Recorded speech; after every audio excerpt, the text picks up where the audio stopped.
भूखा राजा और गरीब किसान की कहानी। सालों पहले एक नगर का राजा अपने राज्य में रात को अपना रूप बदलकर घूमता था।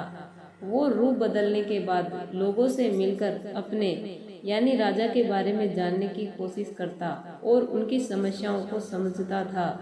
एक रात जब वह नगर घूमकर आया तो अचानक जोर से बारिश होने लगी। उसने देर किए बिना एक गरीब के घर का दरवाजा खटखटाया। राजा के दरवाजा खटखटाने के बाद घर से एक व्यक्ति निकला। वह एक गरीब किसान था जो अपनी पत्नी और बच्चों के साथ रहता था। बारिश तेज थी तो किसान ने राजा को अंदर आने के लिए कहा। राजा ने घर में जाने के बाद पूछा, क्या आप मुझे कुछ खिला सकते हैं? मुझे बहुत तेज भूख लगी है। वो गरीब किसान और उसका परिवार 3 दिनों से भूखा था और उसके घर में एक भी दाना अन्न का नहीं था। किसान के मन में आया कि भले ही हम भूखे हैं, लेकिन अपने अतिथि को यूं भूखा नहीं रख सकते। अब किसान ने सोच सोचकर बेचैन हो गया कि अपने अतिथि का पेट कैसे भरा जाए। तभी उसके घर के सामने वाली दुकान से चावल चुराने की तरकीब सोची। उसने सिर्फ अतिथि के लिए ही 2 मुट्ठी चावल लिए और उसे पकाकर राजा को खिला दिया। तब तक बारिश रुक गई थी और राजा अपने घर चला गया। दूसरे दिन दुकान का मालिक अनाज की चोरी की शिकायत लेकर राजा के पास पहुंचा। राजा ने दुकान के मालिक और उस गरीब किसान को अपनी सभा में प्रस्तुत होने का आदेश दिया। सबसे पहले सभा में पहुंचे किसान ने राजा के सामने जाकर अपनी चोरी का इल्जाम कबूल कर लिया और बीती हुई रात की पूरी बात राजा को बता दी।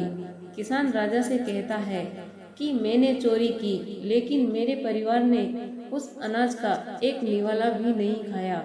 गरीब किसान की बातें सुनकर राजा बहुत दुखी हुआ और उसने किसान को बताया कि अतिथि के रूप में मैं स्वयं तुम्हारे घर आया था। इसके बाद राजा ने सभा में पहुंचे दुकानदार से पूछा कि क्या आपने अपने पड़ोसी को चोरी करते हुए देखा था?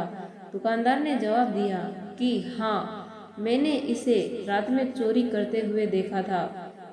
दुकानदार की बात सुनने के बाद राजा कहता है कि इस चोरी के लिए मैं पहले जिम्मेदार हूँ और फिर दूसरा तुम हो, क्योंकि तुमने अपने पड़ोसी को अनाज की चोरी करते हुए देखा, मगर कभी उसके भूखे परिवार को नहीं देखा। तुम अपने पड़ोसी होने का धर्म बिल्कुल नहीं निभा पाए। इतना कहने के बाद राजा ने दुकानदार को सभा से जाने के लिए कह दिया और किसान की अतिथि निष्ठा भाव को देखकर उसे 1000 सोने के सिक्के इनाम के रूप में दे दिए। कहानी से सीख, अगर कोई आसपास रहने वाले मुसीबत में हैं तो हमें उनकी मदद करनी चाहिए।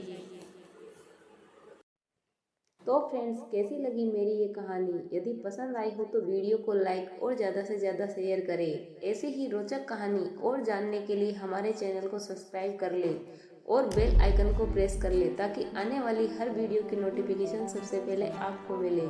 वीडियो को अंत तक देखने के लिए धन्यवाद।